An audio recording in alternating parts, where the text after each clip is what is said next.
A ERER na educação infantil e anos iniciais do ensino fundamental. As crianças assimilam preconceitos presenciados no dia a dia. Mesmo quando pequenas, possuem ideias pré-concebidas sobre o outro, construídas de acordo com o que ouvem, veem na TV ou vivem em seu entorno. Esses pequenos preconceitos vão lentamente excluindo indivíduos e determinando grupos segregados daqueles que não se encaixam propriamente no padrão pré-estabelecido. Ou seja, a criança aprende tudo, inclusive o preconceito. A matriz do ERER corrobora com a perspectiva de promoção da igualdade e da reeducação dos modos de convivência, que se estabelecem no trato com a diversidade e no processo de ensinar e de aprender. É uma ação de reconhecer que a diversidade dos sujeitos enriquece os conhecimentos. Nessa perspectiva, somos enriquecidos quando buscamos um equilíbrio entre todas as histórias, aquelas que conhecemos e as que passamos a conhecer na condição de sujeitos que pensam o currículo não como um lugar de conteúdos, mas, sobretudo, como um espaço de diálogo. São significativas as zonas de desinformação sobre os processos por meio dos quais um bebê ou uma criança conseguem perceber as diferenças raciais, exibir preferências raciais e manifestar comportamentos de identificação ou rejeição de crianças negras, indígenas ou outras raças. Conceitos como discriminação, preconceito e racismo são usualmente empregados por diferentes pesquisadores para qualificar a interação interracial na educação de crianças. Fato esse que não nos exime, antes, pelo contrário, de problematizar a aplicação daqueles conceitos na caracterização do comportamento das crianças. Ao mesmo tempo, devemos lembrar que a Declaração Mundial sobre a Educação para Todos, da Tailândia, 1990, Unesco, põe em realce os 4 conteúdos básicos de aprendizagem: valores, atitudes, conhecimentos e habilidades. Dúvida não pode haver, portanto, sobre o incomensurável impacto da educação no que diz respeito, por exemplo, à formação de valores e atitudes das nossas crianças. Essa assertiva põe em questão o fato de que a ideia de política educacional igualitária não se assenta somente em conteúdos e práticas pedagógicas, mas também depende, em grande medida, do papel exemplar desempenhado por professores, funcionários, gestores, familiares e comunidades, no entorno das instituições de educação em que nossas crianças se encontram. A evidência, esse assunto não se circunscreve à formação inicial ou continuada, legislação educacional, determinação institucional ou política educacional. Depende da sensibilização, do engajamento e do comprometimento de todos e de cada um com respeito à diversidade e à ação educacional racialmente igualitária. De acordo com os autores especializados, o desenvolvimento da criança e sua percepção da diversidade étnico-cultural acontece desde muito cedo. Essa percepção deve ser mediada pelo professor.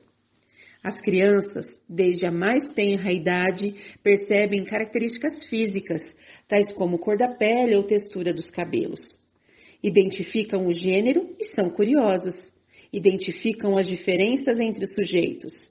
Por conseguinte, as atividades planejadas podem garantir que as crianças participem de ações pedagógicas intencionalmente preparadas para oportunizar novas experiências sobre a cultura indígena, por exemplo, seus sujeitos e conteúdos, agregando as várias linguagens, as experiências da comunidade. Trabalho em roda de conversa com a música Todo Dia Era Dia de Índio, de Baby do Brasil. O vídeo encontra-se no YouTube, tem duração de 7 minutos e 45 segundos. Durante a roda de conversa, pergunte aos alunos se eles sabem que existe uma lei que exige o conteúdo referente à história e cultura indígena que deva ser trabalhado nas escolas. É a Lei número 11.645, publicada em 10 de março de 2008. Informe a eles que os indígenas tiveram grande influência na cultura do nosso país e, por isso, é fundamental conhecermos sua história, bem como aprendermos a valorizá-la, respeitá-la e preservá-la. Proponha em aula e convide os alunos para assistirem vídeos como Araruna, de Marluí Miranda, dos Índios Brasileiros, disponível no YouTube, e Crocango, duração de 3 minutos e 13 segundos, também disponível no YouTube. Explore os vídeos com os alunos por meio das seguintes perguntas. O que o vídeo retrata? Vocês já ouviram uma música como essa? Vocês conhecem a compositora Marluí Miranda? Informe que se trata de uma artista cearense que procura, por meio de seu trabalho, preservar a música indígena. Questione o que os alunos sabem sobre a cultura indígena. Solicite a eles que falem palavras relacionadas aos sentimentos que as músicas lhes despertaram e registre na lousa tais palavras. Oriente os alunos a visitarem a biblioteca da escola ou do município e pegarem emprestado o livro O Guarani, adaptação de Ruth Rocha, para fazerem a leitura em casa. Em uma sequência de atividades, em um primeiro momento, divida a turma em 5 grupos para que utilizem o laboratório de informática e realizem pesquisas sobre as crianças indígenas do Brasil. No primeiro grupo, eles vão procurar o cotidiano das crianças. O segundo grupo, a criança indígena. O terceiro grupo, do que as crianças indígenas gostam de brincar.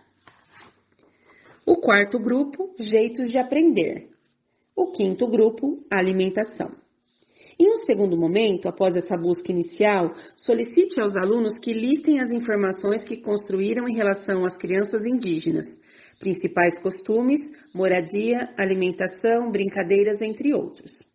Em um terceiro momento, solicite que os alunos montem um painel com imagens e principais informações construídas na pesquisa, sendo que cada grupo ficará responsável por informar sobre o que pesquisou, registrando por meio de palavras e imagens. Para isso, disponibilize revistas para recorte, lápis de cor, caneta hidrocor, tesoura, cola, papel pardo, etc. Quarto momento. Ao final da produção, abra um debate com a turma, buscando sensibilizá-los sobre a importância do respeito e a valorização à cultura indígena, bem como a necessidade de preservação dessa cultura. Comentários ao professor. Para buscar outras sugestões de como orientar os alunos nessa pesquisa, acesse o endereço abaixo. Nicoliello Bruna, Crianças Indígenas de Ontem e Hoje. Num quinto momento, para fechar o tema e provocar a reflexão sobre a importância do respeito à cultura indígena e à preservação da floresta e dos animais, agendem um dia para assistir com os alunos o filme Tainá. Filme e sinopse disponíveis na internet. A sinopse: Tainá, Eunice Bahia, uma indiazinha de 8 anos, vive na Amazônia com seu velho e sábio avô, Tigê, que lhe ensina as lendas e histórias de seu povo. Ao longo de aventuras cheias de peripécias, ele conhece o macaco Catu ao salvá-lo das garras de Xobá, um traficante de animais. Perseguida pela quadrilha, ela foge e acaba conhecendo a bióloga Isabel e seu filho Janinho, Caio Romei, um menino de 10 anos que mora a contragosto na selva. Depois de um desentendimento inicial, o garoto consegue superar os limites de menino da cidade e ajuda a Tainá a enfrentar os contrabandistas que vendem animais para pesquisas genéticas no exterior. Juntos, os dois aprendem a lidar com os valores destes dois mundos, o da selva e o da cidade. Sugestão ao professor. Professor, oriente os alunos para que, ao assistir ao filme, prestem atenção na convivência entre índios e brancos no Brasil e a situação dos mesmos nos dias atuais. Ao término da apresentação do vídeo, abra espaço aos alunos para que debatam sobre a convivência entre o índio e o branco, façam perguntas e comentem sobre as questões relativas à situação atual do índio no Brasil e demais questões abordadas no filme. É importante aproveitar o momento para promover a conscientização dos alunos a respeito da desigualdade racial e valorização da cultura. Por fim, reafirmamos que a educação infantil e os anos iniciais do ensino fundamental é um lugar no qual diferentes identidades se cruzam, em que olhares, desejos e ações se diferenciam. Portanto, este é, ou deveria ser por excelência, um espaço privilegiado de encontros e de relação. Ultrapassando preconceitos pelos quais essas diferenças são vistas como deficiência ou carência de algo, resta-se o direito de pertença de todas as crianças a uma comunidade que as inclua como cidadãs, livres dos estigmas gerados pelo seu pertencimento étnico, geográfico, social e cultural, e pela ignorância de quem deveria conhecer melhor a história da qual também faz parte e tem responsabilidades sobre ela, que são os adultos, em especial nós professores. O desafio, neste modo, está em movimentar-se no sentido da superação dos estigmas e no reconhecimento, respeito, ética e potencialização do encontro das diferenças. Nesse sentido, há que se mudar atitudes e comportamentos frente às diferenças entre as crianças. Haja vista que serão essas diferenças que possibilitarão a compreensão da dimensão humana e o fortalecimento da igualdade e da democracia entre grupos sociais.